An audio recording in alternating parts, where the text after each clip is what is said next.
好久没有这样子了。孩子有自己的路，让他去吧。观音菩萨，恕我直言，但是他是我的儿子。正是啊。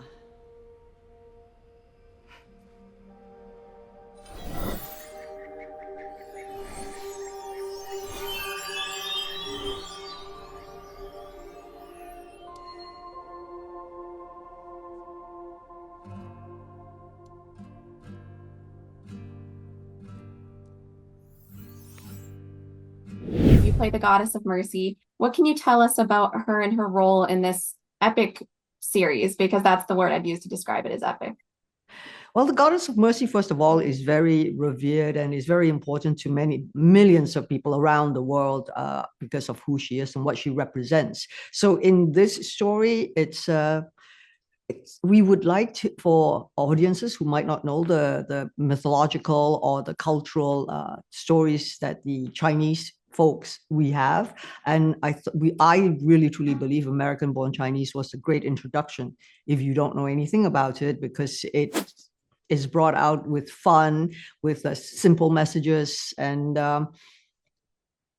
so playing that character was a big responsibility, because you don't want to get it wrong. God forbid you get it wrong, and you have to do it with such restraint and respect. But at the same time, to give it a very modern day feel of what if when she comes to Earth, what would she be like? Why would she be on Earth? And she has the same mission as she did many thousands of years ago with the Monkey King when he was young. And she had to keep an eye on him, and now she's keeping an eye on his son.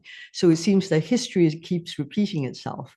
And it was fun for us to bring the goddess of mercy onto Earth, to roam the Earth and to discover Costco and to discover how to make tables, DIY, and food, buffets. Well, it's funny you mentioned that, because I think that was one of the funniest parts for me, is like you have this goddess who's existed for many millennia, who loves putting together IKEA tables and loves buffets, like you mentioned. What is it, the human, like the mundaneness of humanity that she enjoys so much? Is it because it's kind of different from her usual state, or what do you think?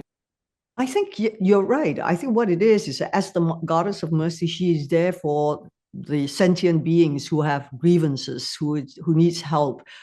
She is the one who tries to answer some of their prayers and make their ease their ills and pains. So it was nice for her to see her in an environment where it's very relaxed, in the sense that there's no one crying for help. She's not there. She doesn't need to save anybody at that moment. Food was in abundance, and I love the fact that they said, like, don't stuff up on rice. You must go for them, and that's what we do, right? It's that mentality, and I love that she would think like that, because it's fun.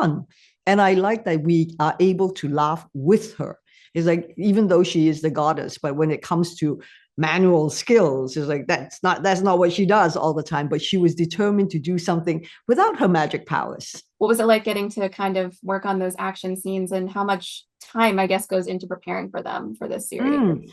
So it really is because of Destin Daniel Crescent that I'm on the show, because I really enjoyed working with him in Shang-Chi very much. So when he called, it was like a no-brainer. And to be able to play the goddess of mercy, and it was like, wow, what a privilege. But I think I'm particularly proud of our action team, the stunt coordinating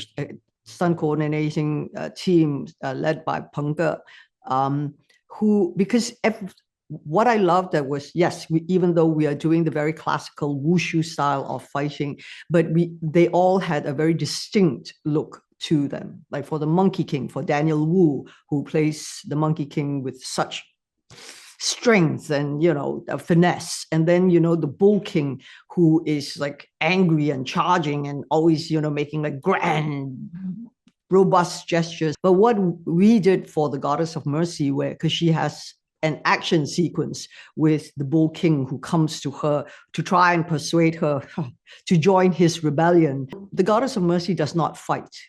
She's the goddess of compassion and kindness, and she is the goddess of love, right? how do we show it in such a way that she will love you until you concede? I can't not bring up the fact that you get to reunite with your everything everywhere all at once. Yes. You know, what was it like getting to work with them? And I know that you're not necessarily crossing paths with them too often in this series, but you do get to cross paths with them. So what was it like kind of getting to share in this new project Oh, together? it's fun because even though when we and at that point, Everything Everywhere All at Once was just coming out. So even we've always kept in touch with each other. So when I was in Los Angeles, I would see Key and Echo, his wife, as much as I could. So working on the same project gave us more reasons, to be seeing each other, even though we didn't have that many scenes together. And remember, all this happened way before the Oscars, a year before the Oscars. So I was very proud of the fact that Disney Plus had the foresight to have these stories and understood that it was so important to tell these kind of stories about the American Chinese community and their tales. Well, again, congrats on this project. It's so fun. I think that the fans really enjoy it. And thank you so much for your time. I really appreciate it. No, thank you.